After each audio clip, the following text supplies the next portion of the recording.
पिछले हफ्ते गृह मंत्री अमित शाह का हिंदी को लेकर दिया गया सुझाव विपक्षी नेताओं को कुछ खास पसंद नहीं आया।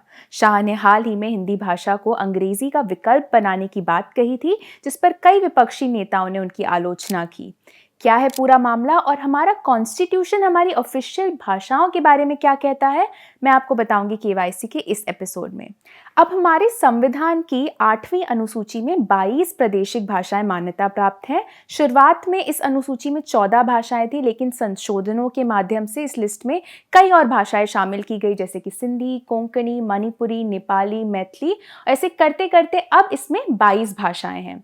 लेकिन भारत में किसी भी भाषा को राष्ट्रीय भाषा का दर्जा नहीं दिया गया है। कॉन्स्टिट्यूशन सिर्फ एक ऑफिशियल भाषा के बारे में बात करता है। कॉन्स्टिट्यूशन के आर्टिकल 343 में कहा गया है कि भारतीय संघ यानी कि यूनियन के आधिकारिक कार्यों के लिए अंग्रेजी के साथ साथ हिंदी का भी प्रयोग किया जाएगा। अब इसके मुताबिक संविधान के लागू होने के 15 साल बाद तक ही आधिकारिक उद्देश्यों के लिए अंग्रेजी का उपयोग किया जाना चाहिए था, लेकिन इसने संसद को एक ऐसी शक्ति दी थी जिससे 15 साल की अवधि के बाद भी अंग्रेजी का उपयोग किया जा सकता था। इसके लिए संसद एक कानून बना सकती थी। अब जैसे जैसे ये 15 साल की डेडलाइन पास आ रही थी, 1960 के दशक में देश के नॉन हिंदी बेल्ट से कई आंदोलन हुए, खासकर तमिलनाडु में डीएमके के नेतृत्व में।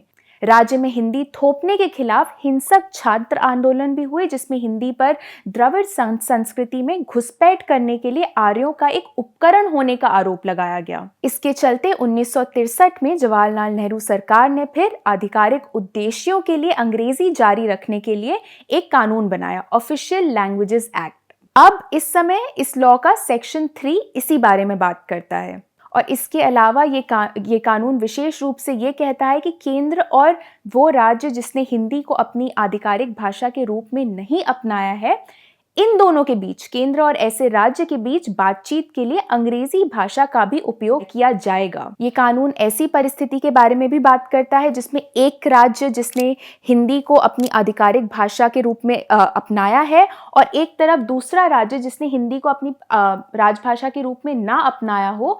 अगर ऐसे दो राज्य एक दूसरे से बातचीत करना चाहे तो ये कानून कहता है संवाद करने के लिए हिंदी का उपयोग किया जा रहा है, तो हिंदी के साथ साथ अंग्रेजी में अनुवाद भी अटैच किया जाएगा। अब इसी बात पर शाह ने गुरुवार को संसदीय राजभाषा समिति की 37वीं बैठक में भाग लिया और उन्होंने कहा कि प्रधानमंत्री नरेंद्र मोदी ने ये तय किया है, ये कहा है कि सरकार चलाने की ऑफिशियल भाषा माध्यम जो है वो राजभाषा में होती है, हिंदी में होती है, और इससे हिंदी का महत्व निश्चित तौर पर बढ़ेगा।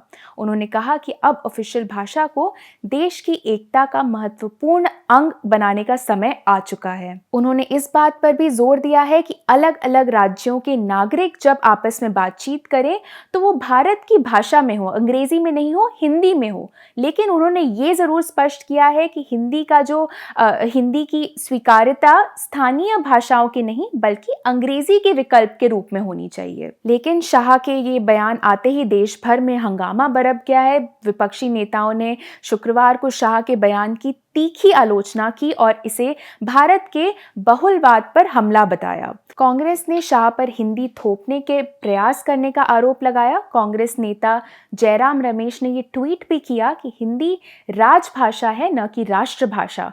वहीं तमिलनाडु के मुख्यमंत्री एमके स्टालिन ने कहा कि हिंदी पर शाह का जोर भारत की अखंडता और बहुलवाद के खिलाफ है। बंगाल में तृणमूल कांग्रेस ने भी ऐसे ही कुछ बयान दिए। उन्होंने कहा कि भाजपा नीति केंद्र सरकार द्वारा गैर हिंदी भाषी राज्यों पर हिंदी थोपने के किसी भी प्रयास का विरोध किया जाएगा। तो फिलहाल शाह के बयान के खिलाफ कांग्रेस से लेकर ममता बनर्जी और एमके स्टालिन तक देश में उन राज्यों में विरोध के सुर उठ रहे हैं जहां हिंदी नहीं बोली जाती है। द प्रिंट के लिए मैं अपूर्वा मंधानी। ऐसे और वीडियोस देखने के लिए हमारे यूट्यूब चैनल को जरूर सब्सक्राइब करें और हमें ट्विटर, इंस्टाग्राम और फेसबुक पर फॉलो करें।